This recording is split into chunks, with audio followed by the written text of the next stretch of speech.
Very good evening to all of you. Professor 𝗠𝗿.𝗶𝗵, Head of Department of Statistics, Faculty of Science, University of Colombo, and all the academic staff members of the Department of Statistics, University of Colombo, and ladies and gentlemen. It is a great pleasure that I extend you all a very warm welcome to Inspirus 2021. I'm Owen Rahul, and I'll be your host for the evening. We thrive on what we build upon. Hence the saying, success never happened overnight is widely defined as success never lasts unless you lay your first step right. Hence, without a solid foundation, you will have trouble creating anything of value. So keeping this in mind, we hope this event will be an evening full of inspiration to all of us. And also, I would also like to remind you all that if you have any questions or if you need any further clarifications, there will be a Q&A session after the speech. And yeah, I'm sure that you will get the perfect answers that you're looking for. Before proceeding, we have a small video package from our silver partner Potenza. So let's have a look at the grammar. Please do enjoy the video.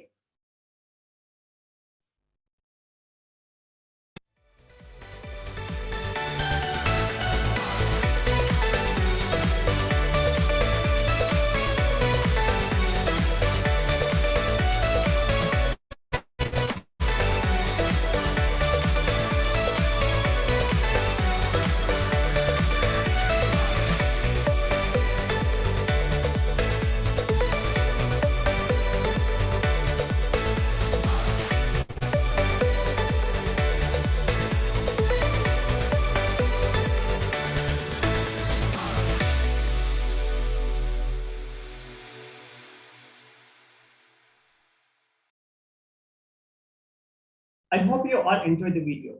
And thank you, Potenza, for sponsoring Inspirus 2021. Without whom we would not have been able to conduct this event on this caliber. Ladies and gentlemen, joining with us today for Inspirus 2021 is Mr. Nussi Meyan, the CEO at Helios P2P, where they are attempting to transform the Sri Lankan financial space with the introduction of peer-to-peer finance. He is also a visiting lecturer of Department of Computer Science and Engineering at University of Colombo. And apart from all this, he works as a consultant in the field of business intelligence, analytics, and big data with significant years of experience in both academia and industry. He also has worked at John Keel's IT as a consultant, doubling up as a data scientist by working on improving processes and for customers, both internal and external to the group, by using advanced analytics, creating and maintaining models for production systems across a variety of industry verticals. Mr. Nussi has also served as an associate engineer at Enable Private Limited, where they develop technology-neutral solutions for business analytics. He holds a Master of Science in Computer Science, specializing in data science from University of Colombo, and also a proud alumnus of University of Colombo, Department of Statistics. So without further ado, with great honor, I invite Mr. Nussi Meyan to share his experiences and present insights on the topic foundations. Hi, Wayne. Thanks for the introduction. Let me just on my video. Hi everyone. Yeah, pleasure to connect with you on this Sunday evening, and thanks for taking time off to join on this Sunday evening. So let me first start by sharing my screen. Give me a second. Let me just see how I can share my screen. Yeah, for you.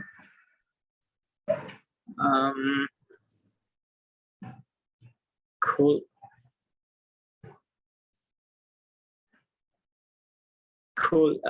Can you see my screen? Yes, you can see. Okay, cool. Yeah, so slight disclaimer before we start things off. Usually I talk from the, the tech side of things, or, when I say tech, more like the technical side of things, which is analytics, stuff like that. So this is a slightly different aspect to, your whole undergraduate career. So it's kind of a bit of a novel thing for me as well. But I am like, trying to approach it from a way that I feel that it could add value to you all as undergraduates, in terms of, undergraduates or maybe even professionals out there, in terms of what could help you when you're kind of, embarking on your professional, journey throughout, and just life in general, right? It's not just work that I hope that this will help you with, but, also with what you're currently, having to cope with at university, and, life in general, like things that I feel would be useful. Here in this slide, why I choose the topic foundations. So there are a few motivations for that. One is that, why I kind of themed it as foundations were, these are things that I wish I had kind of had insight earlier into, or known earlier, that somebody had, like, so I feel that, that this could help others. If I had known before, most probably, I might have changed, like, how I would approach certain things, possibly. Then again, I'm not sure whether I would have had to face this experience itself.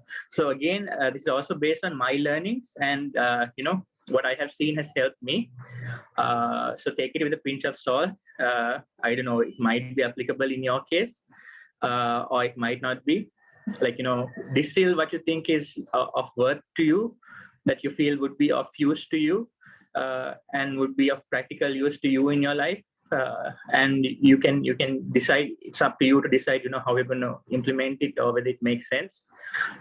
Also, third point would be, it depends on what you want in life, right? Not everybody is the same.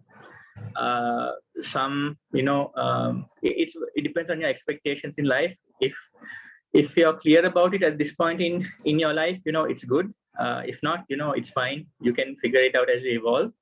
But hopefully this talk will serve as a reference point for you when you're undergoing maybe certain things, or when you're going through like circumstances in life, to reflect, yeah, maybe this is like a perspective I could have into how to go about things.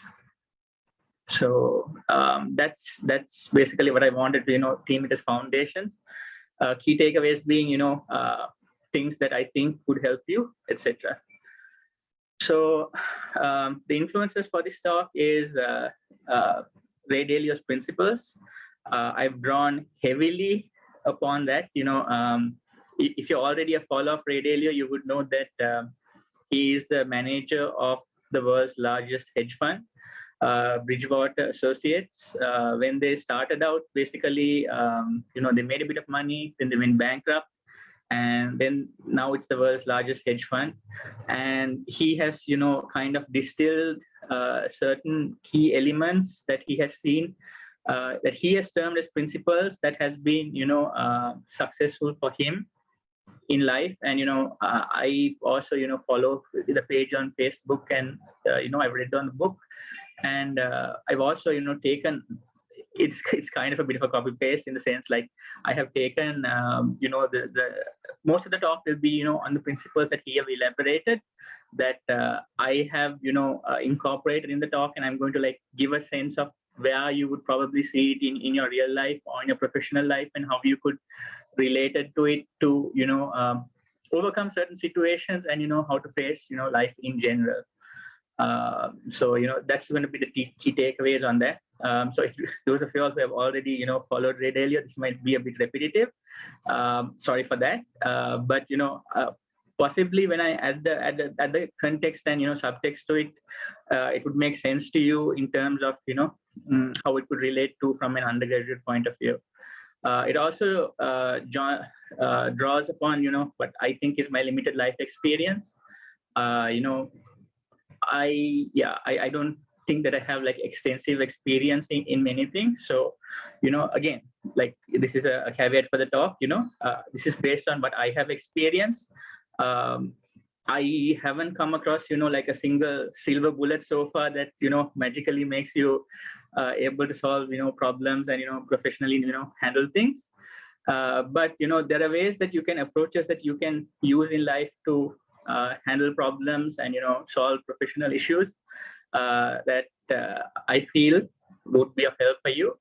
And, also drawing on what I've seen based on earlier, how it would relate.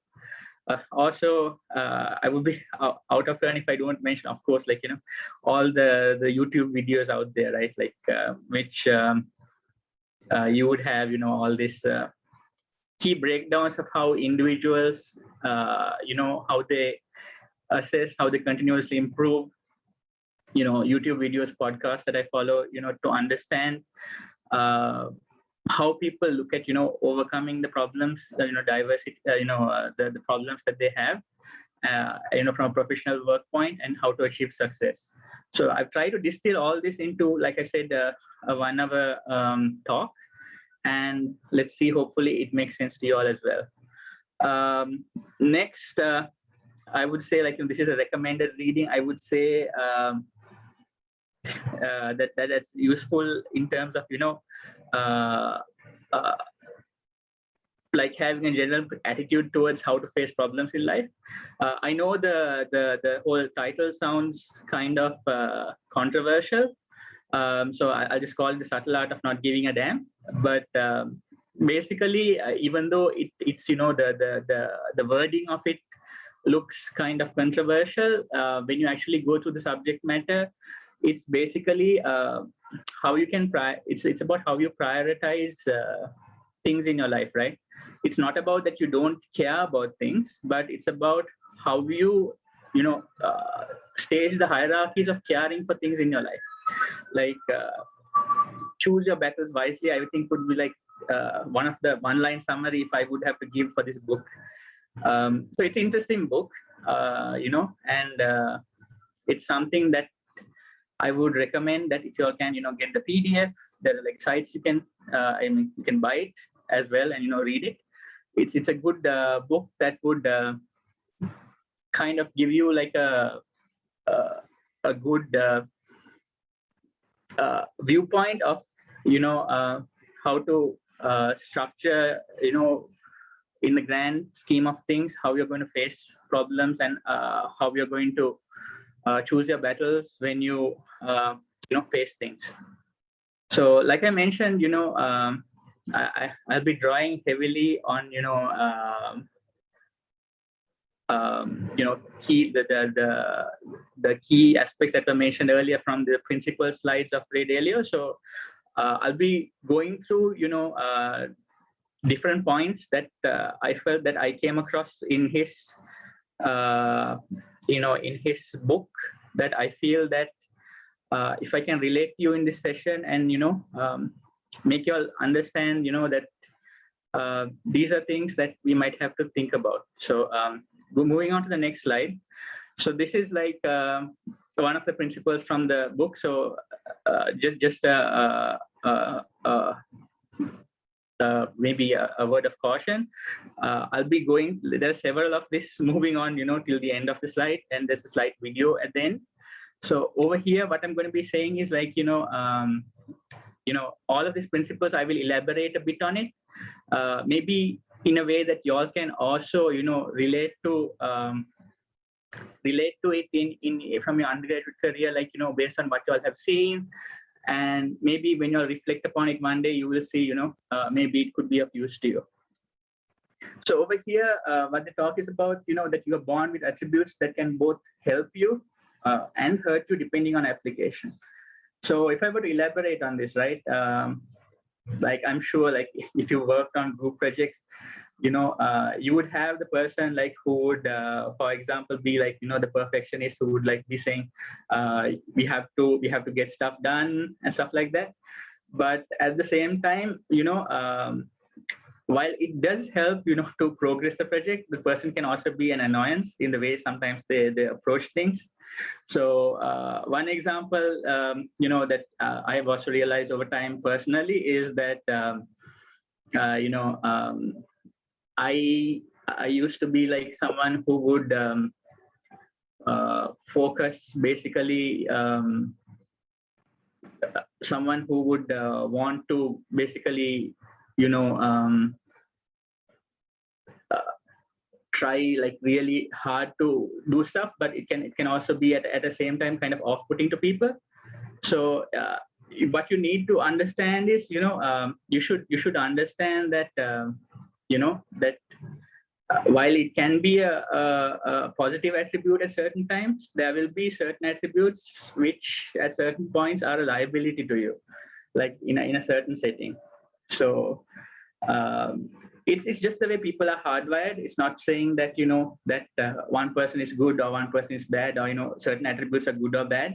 It's just based on the context of the situation. You will have qualities that are good, and at certain instances in life, those qualities can not be that good for the situation. Apart from that, this is a key one as well, which is accurate self-knowledge is a key to success in work and life. What this means is that, you need to know yourself, like you need to know about yourself, what makes you tick, what makes you want to, what you want to aspire to be. Obviously, you might have not figured it out by the, when you're an undergraduate, there are people, even at later stages in life who still haven't figured out stuff, and that's fine as well. But in a more narrow sense, you need to have some sort of idea, what your personality is. Like, they have this Briggs-Meyer personality sort of type, right, where you have INF, J, etc. So it would help, like, if you know more about, what's your motivation for going for stuff, what's your rationale at approaching, knowing your strengths and weaknesses are important. Like if you're into sports, is that your strength, for example? Or if you're into, more into the academic side of things, is that your strength? So knowing your strengths and weaknesses is kind of key to success, because that's where you can decide, if you want to build a career on that, this is my calling. This is what I want to do, basically. Apart from that, the next principle is, you need to understand yourself, and you need to understand others, as well as you need to help others to be able to understand you. So let me put this from a context of, a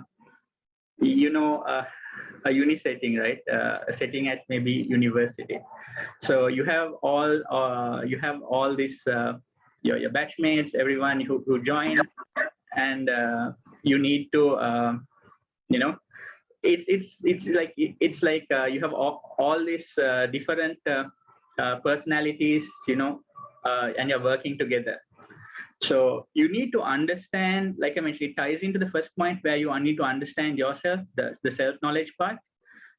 Same time, you need to understand others, in the sense that, others are not most probably going to be like you. Each one has an individualistic aspect to themselves.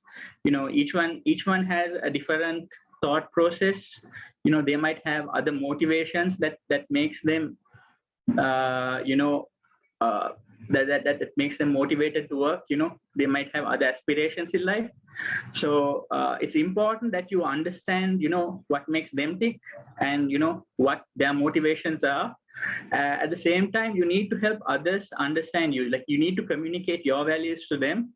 Like, you need to set aside saying, like, this is what I believe in, and this is like my personality. So like, they would have an understanding of, what sort of a person you are, what's your threshold for dealing with things, example.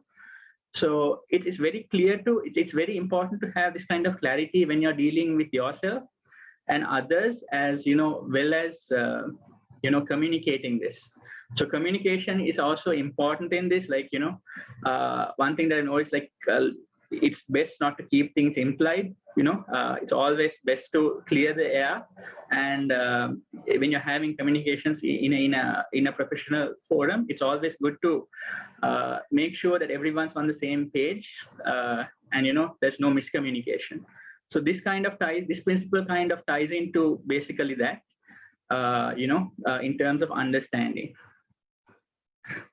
This is, it takes all types, right? So there's a lot to unpack in this statement. So again, from a uni setting, it would be like, it ties back into the fact that, different people would have different motivations in life, in terms of what they want to be. So you would have people who would want to, be more into the athletic side of things. You would have people who would want to be into the, the academic side of things. And each person brings their own strengths and weaknesses to the table. That's what you need to understand. And it also ties into, like, the first point I mentioned, right? Like, you will have particular strengths, you will have particular strengths that are weaknesses. Similarly, everybody has, there are different types of strengths and weaknesses. But in terms for you, like in an organization to thrive, or even for a team to thrive, you need all these complementary type of individuals to gel together, and to support each other. It's not something that a lone person can take. So it takes all types. When I mean this, like, it could be also like at times, like, you would need the person who kind of, it may be in a group project, right? You would need the person who kind of jokes around as well, like, who kind of relieves the tension on the project, like stuff like that. So, everybody has a role that they play in the grand scheme of things, right? So, it takes all types to basically achieve a common objective. And it's true in, like, in life, like, you will meet people who might be, unreasonable to deal with, but that's life. You'll have to learn how to deal with them, and with the understanding that you understand that for this world to function, you will need all types. You will need people who want to make the world a better place, who would work for non-profits, etc. Then you would need people who are working for, who would work with a profit objective in mind. That's, reality, and you need to understand that. And you need to take that into account when you're working with people and when you're setting your objectives in life as well. The next one is basically about being weak and strong at the same time. So this is actually an interesting point in the sense that, it sounds kind of like a paradox, right? Or an oxymoron. How can you be both weak and strong at the same time? It doesn't make sense. But think of it this way, right? Okay, the most closest example I can take to this is say that you have a group of undergraduates working on a project, right? And this might apply strongly in the case of the team leader, for example. So someone who has to kind of guide the team and provide direction to the team. But so sometimes the leader would need to assert himself or herself in the sense that guys, they're behind on deadlines, we should be going on this. But at the same time, you should not be dismissive of the ideas of other team members. What I mean about this is, this ties into the fact what I said about all types, right? And you have certain characteristics that would help you and not help you. So each person might have a valid point. Initially, it might not be apparent. So the best way is when you're engaging with people, give them time to speak, listen to see whether they have valid concerns, and always be the last to speak, right? That's kind of important. Hear out people, like sometimes, hear out their concerns. Obviously, when there are constraints on time, you need to ask them to be concise and succinct and, bring the point out fast. But you need to listen to people, sound out what they're saying. And sometimes if they do have a better idea than you and a better way of approaching things at you, you shouldn't let your ego or what you feel that better stay in the way of it. You need to give in to what they're saying, if it makes logical sense, right? Keep aside your ego.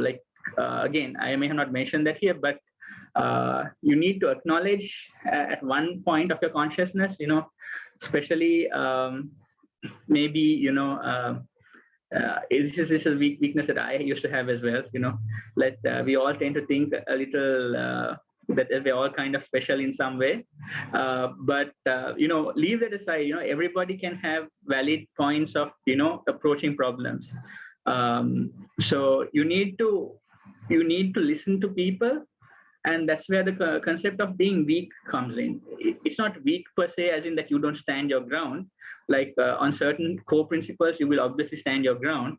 But weak in the sense, you should also be open to ideas that can come from, a variety of sources, and it doesn't have to be from, a person. It could be from an unexpected source as well, is what I'm saying. But when you're evaluating those ideas, it's always good to think about the believability of the person who is telling it. One way of, when you're being weak and, evaluating ideas would be if someone has been providing you with, valid evidence-based, sort of ideas that have proven to be, that in the past have proven to be, correct. That person should have a high believability, you should that person would have a high credibility. Whereas if it's a person, who over time with your interactions with them hasn't proved credible, you don't have to perhaps believe them too much. like you're like at the back of your mind, you would always be like, this doesn't make too much sense, right? Like you would be, okay, this is something that I should give less weightage. So it's again about weighing the believability of the suggestions you get. So it's something you learn with over time. There's no perfect way for it, and it's a very, very hard thing to do, especially say when you're working in a tense environment and you're constrained for time. Mistakes will happen, and again you will need to be weak, and sometimes you need to acknowledge stuff, like you try to do the best with the available information you have at that point, but sometimes you can make mistakes as well. The next one is basically, don't worry about looking good, worry about achieving your goal. Yeah. Yeah. So basically, this is, if you have figured out, what you want to do in life, don't worry about, what other people think. To be honest, like I know it's a difficult concept to grasp, especially when you're when you're kind of young at the ages that you guys are at. With time, you will kind of possibly become less self-conscious over time, and maybe you could think over time, you could think back if you go over this talk. Yeah, it kind of makes sense, but it's something that you realize over with time, that you don't have to worry about what others think about looking good. You need to, if you have a goal that you want to achieve in life, you need to have it's kind of like a single-minded vision towards achieving it. When I say single-minded, I mean like you need to work towards it. Like, not that you should not have hobbies or pastimes. Like, have those. If you're doing sports, do that. But you need to structure a way that you kind of look at achieving it, right? Like if you look at how athletes, like I'm touching upon the common this thing of athletes kind of tangible, how they went about approaching this problem is they train harder, they would train for longer hours. So similarly, you need to put in the effort, and people are always going to have opinions. Sometimes it might be right, sometimes it might be wrong, but you need to, if you have something that you're convinced could work out, give it your best. You might have to adjust for it for later on. Things might work, things might not work, but make sure that you give it your best effort. I mean, that's all you can really do at the end of the day. So the next one is appreciate the art of thoughtful disagreement. This is like really, really important. I kind of I think honestly speaking, this probably would have been one of my failings as well. Like in terms of sometimes I would take things personally, and it ties into the earlier point of that you don't have to necessarily agree with people, right? Like you can have differing viewpoints on certain things, and you don't have to take that personally. You can still professionally work with the person. It shouldn't affect your personal relationship with the people that you have, because we're all human beings, right? And if you look at it, the whole human civilization has had evolved for, if you look at the 80 years, it's 2000, but it's been evolving for like, so many years before that. And what we see is, people have different viewpoints, they have political viewpoints, they could have, ways of thinking that sounds weird to you, based on their cultural and maybe the way they think. But you would need to understand that everybody does not have to have the same viewpoint on a certain topic that you have, right? You don't need to convince everybody the way to think the way that you do. Again, it ties into that it takes all types, right? It takes all types. So, everybody doesn't have to think the way that you do. You don't have to think the way everyone does.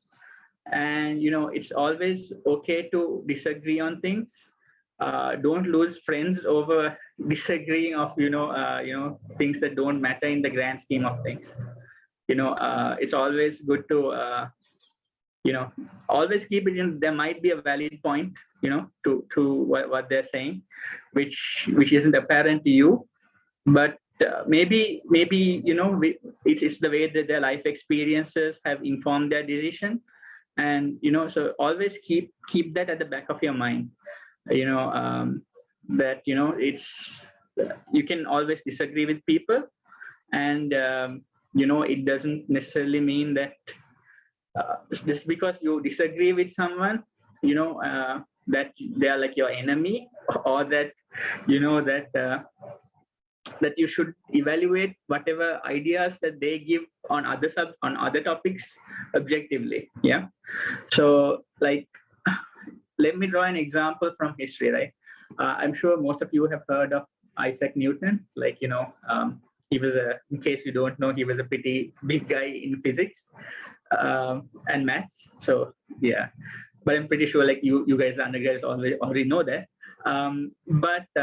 So even though he was like, this really smart guy, very smart, and came up with all this stuff with regards to Newtonian mechanics, diffraction of light, all this stuff.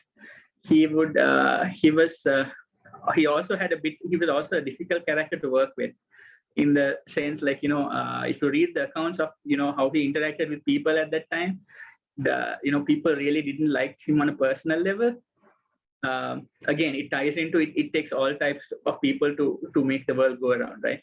So people could be it could be a brilliant scientist, but he could have a crappy personality. So yeah, so like I said, like there's nobody who is perfect. They would have different aspects to their behavior, but you got to kind of work with it, and understand what are the implications of working with certain things. Next one. Yeah, this is kind of what I think is also kind of important, in the sense like don't believe everything you hear. Yeah, like take things with a pinch of salt, right? Especially in this day of you have all this misinformation in terms of all this stuff that gets posted on social media without fact checking. What you would typically observe is, if you have a tendency to think a certain way, if you see something that reinforces that belief, you would say like, yeah, this is correct. But as much as possible, try to stay objective. It's very difficult. Like, for example, say like in the current situation is tied back to the example where you disagree with certain person's political motivation, or their orientation, for example, right? So say that you are more of a left-wing person, and that person's more of a right-wing person, right? So just because that person just because you tend to believe in left-wing thing, and that person is a right-wing person, you don't have to discount everything that he says, but you need to be able to also objectively evaluate what of he says makes sense. That's like the key takeaway. Like, you may disagree with people, and then again, there are people who you trust, like a circle of people who you trust. But it's always good to double check things, even if it comes from a person you trust. Validate things that you hear, because it might not, there are multiple aspects to certain things that happen, and we as Sri Lankans sometimes, we it's not just a Sri Lankan problem, to be honest. It's a worldwide problem. We have this thing called echo chambers, right? Especially which are amplified in social media. It's like you believe things which reinforce your belief. So that's where I would advise you get your information from a wide variety of data sources.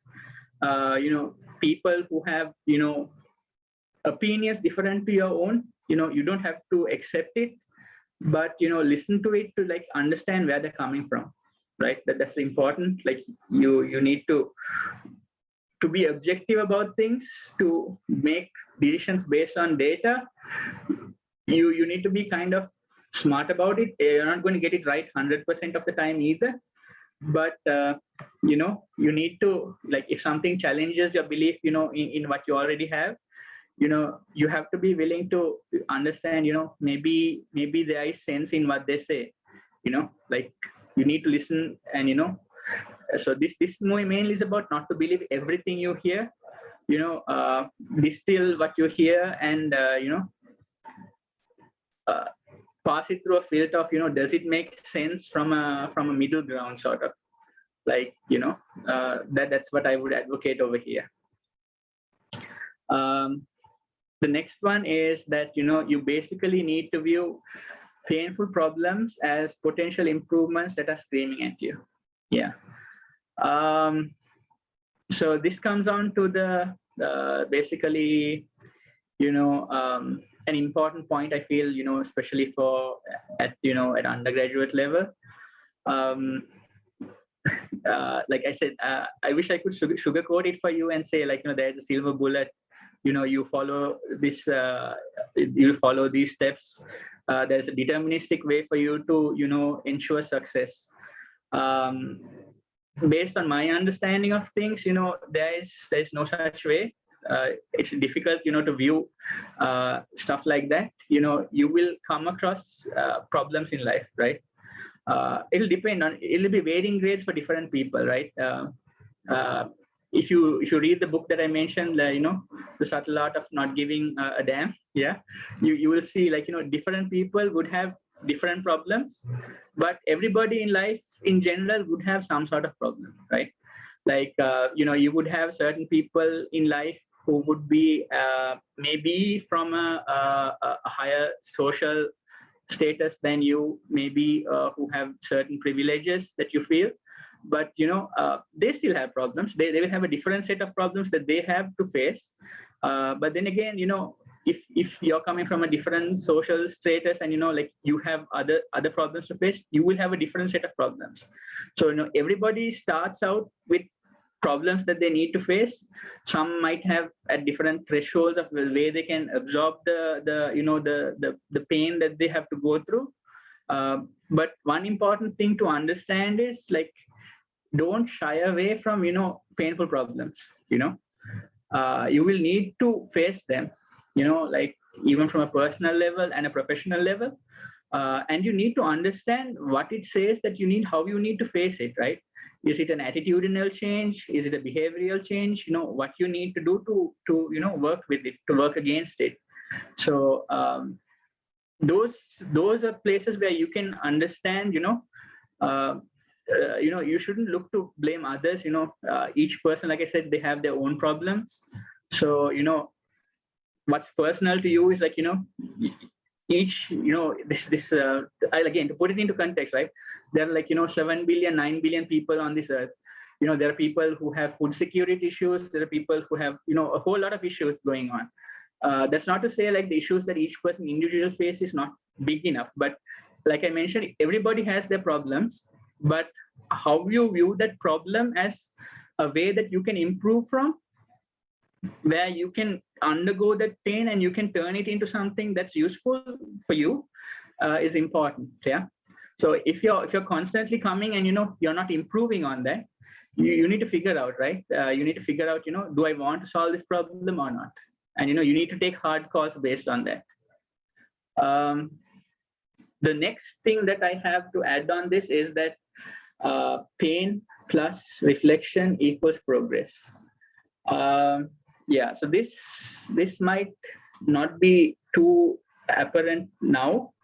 But what this says is like, basically when you're facing, say, you would think when you're going through your undergrad period, like going to lectures, understanding stuff, whatever, the relationship with your friends, etc.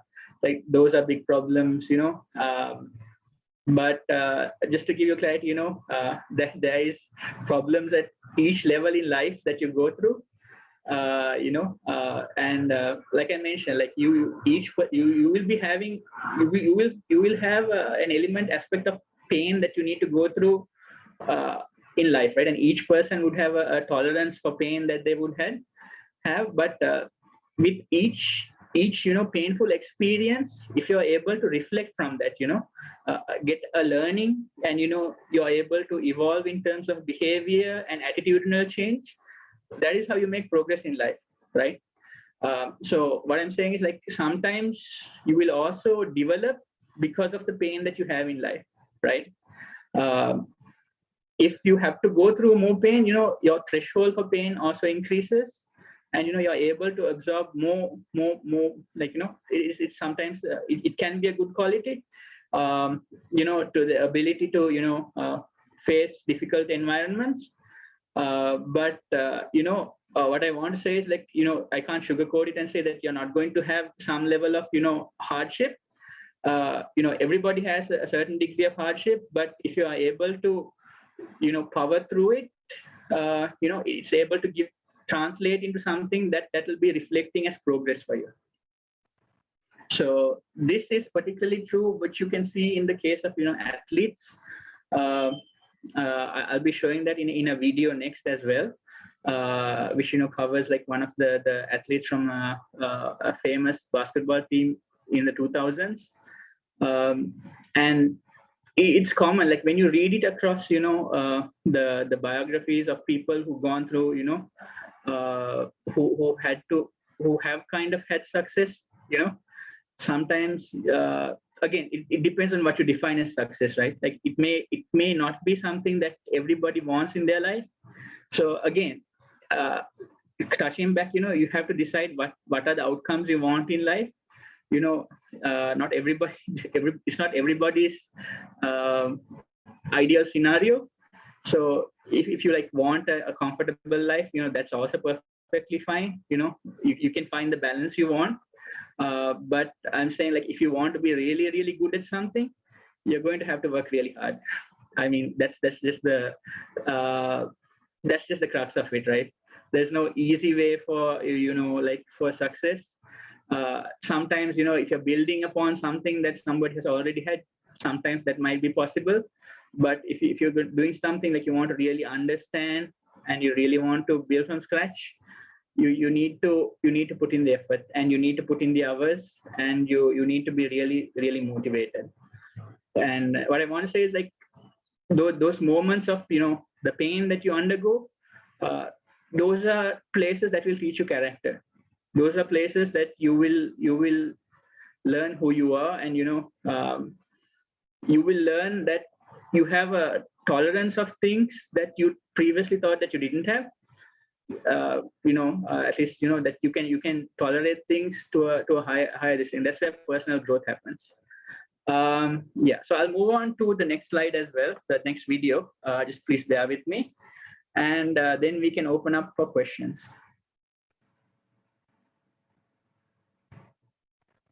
The first time I tried to commit suicide, I tried to cut my wrist. I have this tattoo on my wrist that says "believe," because my mother's always talked about, either if you don't believe in yourself, then who's going to believe in you? And I think that was one of the benefits of being an athlete that was always overlooked, in my opinion. It forced me to work harder. Like I always try to outwork people, right? That's just how I made my mark. So the game was at 7. I was like, you know what? I'm gonna come to the Staples Center, because we're playing. This is when the Lakers had Kobe and Shaq. Okay, this is like the championship Lakers. So I'm gonna get there at 3 o'clock. And I wanna make sure I make 400 made shots before I go back into the room, and then I sit in the sauna and I get ready for the game. Who do I see? I see Kobe Bryant, already working out. So once I set my foot across that line, I started working out. And so I worked out for a good hour and a half. And when I came off, after I was done, I sat down, and of course I still heard the ball bouncing. I look down, I'm like, this guy's still working out? So he was working out. Like, it looks like he was in a dead sweat when I got here. And he's still going. And it's not like his moves are nonchalant or lazy. He's doing like game moves, you know? I sit there and I unlace my shoes. I'm like, I want to see how long this goes. So I sit out there and watch. Another 25 minutes. And he got done. I said, okay, I think I've seen enough. Go play, you know, come back, get in the sauna, get ready for the game. That game, he drops 40 on us, okay? And after the game is over, I'm like, I have to ask this guy. Like, I have to understand, like, why he works like that. Right. So after the game, I'm like, hey, 𝗠𝗶, like, why were you in the gym for so long? He's like, because I saw you come in. and I wanted you to know that it doesn't matter how hard you work, that I'm willing to work harder than you. Wow. You inspire me to be better. Right. And it was the first time I started to see this level of competitiveness where I said, I need to start doing more. Right. Wow. But you never get better if you're not willing to put in the time. And basketball is very similar to the game of life. There's going to be ups and downs. It's not always going to be easy. There are going to be challenges. There's still going to be curveballs thrown at me. But if you put in the work and you constantly put in the work, that's the only way you're going to grow.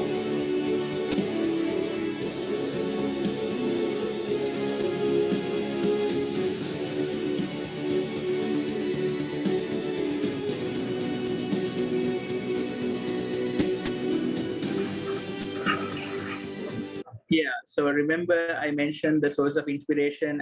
One is YouTube videos. That was one of the YouTube videos.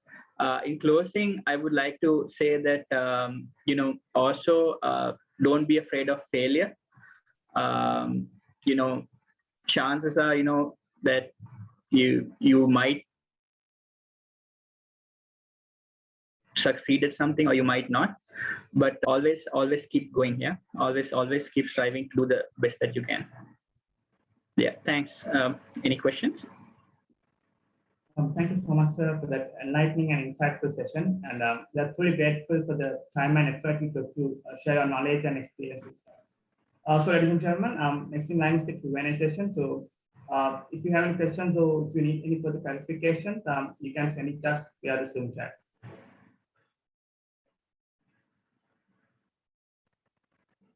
Yeah, okay. So, we have received a question. If two people apply for the same spot, one person gets the leadership role and the other person a role under him. So the person who got the role under him does not support the one who got the leadership role because he himself didn't get it.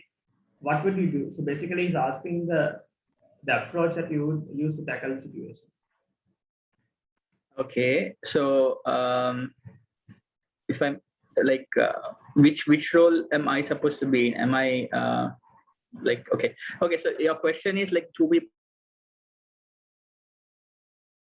apply for some sort of role and one is following, right? Okay, so let's work under the assumption, right? Like it's a group project or something, right? And one person's the leader, one person's not. Okay, first you need to have a common understanding why you're working as a group, and few things to that, right? Like when you're working in a group, one thing you need to keep in mind is that you're all going to be graded. All will probably get the same typical type of grading for the project, so you're all kind of in the same boat. So you need to keep at the back of your mind, the success of the group is important for all of you to get good grades, right? Like I know this sounds selfish, but that's pragmatism, that's realism, right? So you have to keep that at the back of your mind. So sure, maybe you weren't the leader, but you still should be invested in the success of the group, right? At one point in time you may be a follower, one point in time you may be a leader, you may be required to play different roles. You need to put your ego aside, and you need to know, if it's something that you have a stake in, like in the group, where there's a shared outcome where the grade of you and the grade of the other person depends, you should put your ego aside, and you should contribute in a sense to what would make the project a success. Yeah, I think that's the short answer to it. Long answer would be, you could always, have an honest chat with the leader, and if he's the type who would like, keep an open mind, as long as, he's willing to accommodate your ideas and things are going fine, I don't think that there should be too much room for conflict there. Yeah. Thank you, sir. And we also have another question. So he's asking basically for tips to keep the team motivated despite all the conflicts and obstacles. Couldn't follow that. Could you repeat that, Ovi? Yeah, so he's asking basically tips on how to keep the team motivated despite all the conflicts. Okay, so if you're a leader, you need to be authentic, right? You can't be just someone who's issuing orders to others, and you're someone who's always seen as someone who is like just dictating orders to others. You really need to get yourself involved. People need to be seeing you committing as much or even more effort than the rest of the group, and you need to be authentic about it. Like you need to be upfront. You need to be direct in your communication with people. And you need to understand, like, it takes all types, right? Different people will have different strengths. Relating to the whole basketball side of things, I'm not sure whether you watched this documentary. It's called The Last Dance, which is about the Chicago Bulls championships. And in that, when you would see, like, as a leader, Michael Jordan was someone who was very pushy. Because he came from a time when when the Chicago Bulls were losing and he had to build the team. So you don't want to typically. It again depends on your leadership style. Do you want to be a pushy person, or whether you want to follow something like along the leadership styles of someone like Kobe Bryant, where you get more involved. You understand that the people have their potential capabilities and constraints they work within, and you kind of work within those capacities. Each person can have their own leadership style for that, basically. Yeah, thank you, sir. And also we have received a question. So this is basically related to the industry. So she's asking the best soft skills that can make a data analyst shine in the industry. Okay.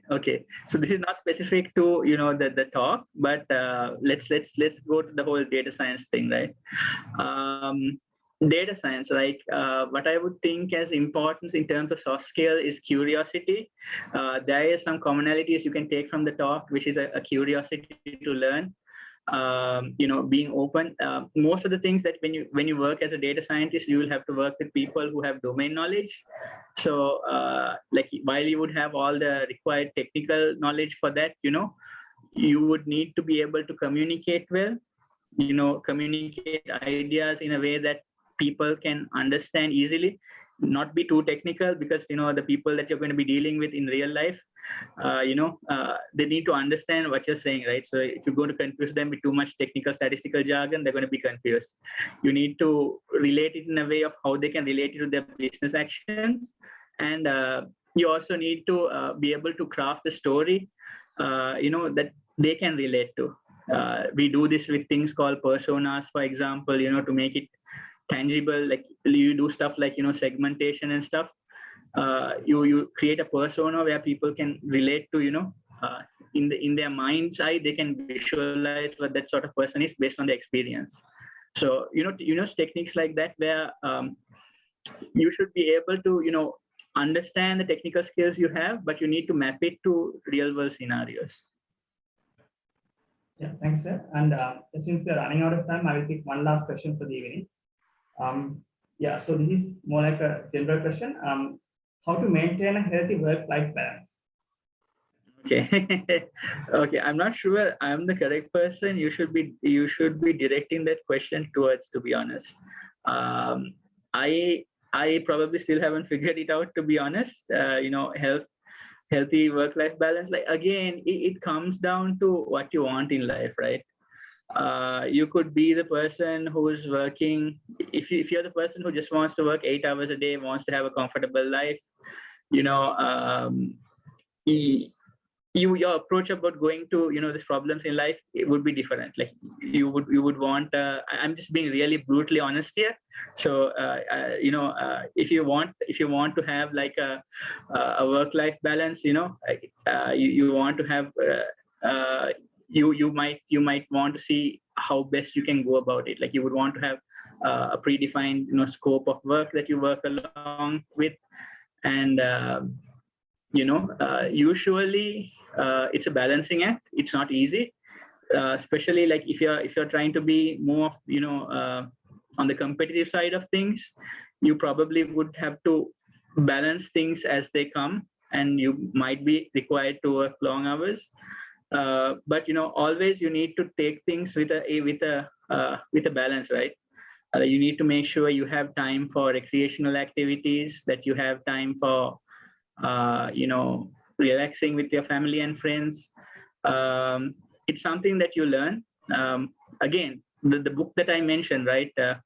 How to care for things and prioritize in your life. Not everything, you should not give equal weightage to everything in your life.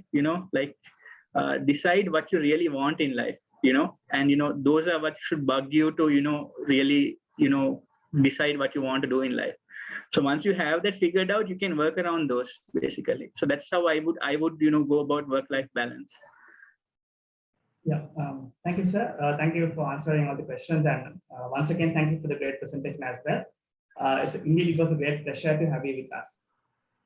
Ladies and gentlemen, I now cordially invite Ms. 𝗠𝗿𝗶 𝗠𝗲𝘆𝗲𝗄, the project chair of Inspirus 2021, and who is also the treasurer of the Study Circle of Faculty of Science, University of Colombo, to propose the vote of thanks.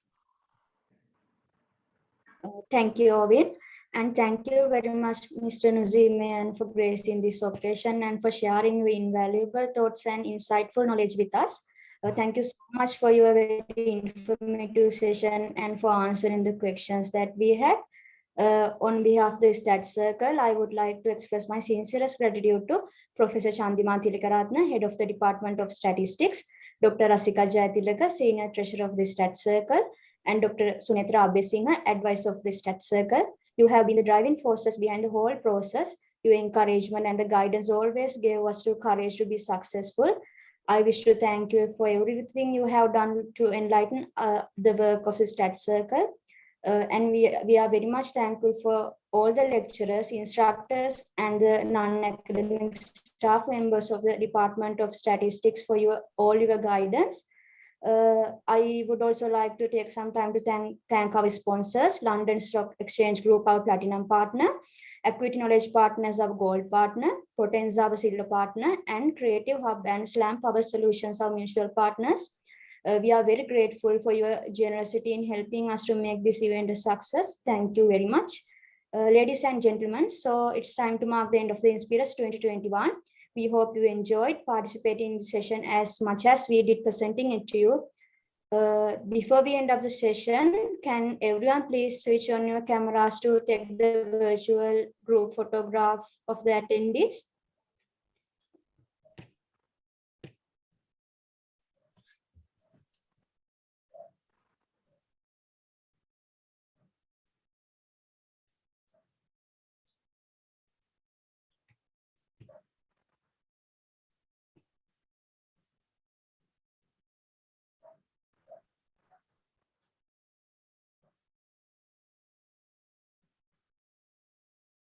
Thank you, everyone. So it's time for me to sign off. Good night. Stay safe. Thanks, everyone. Take care.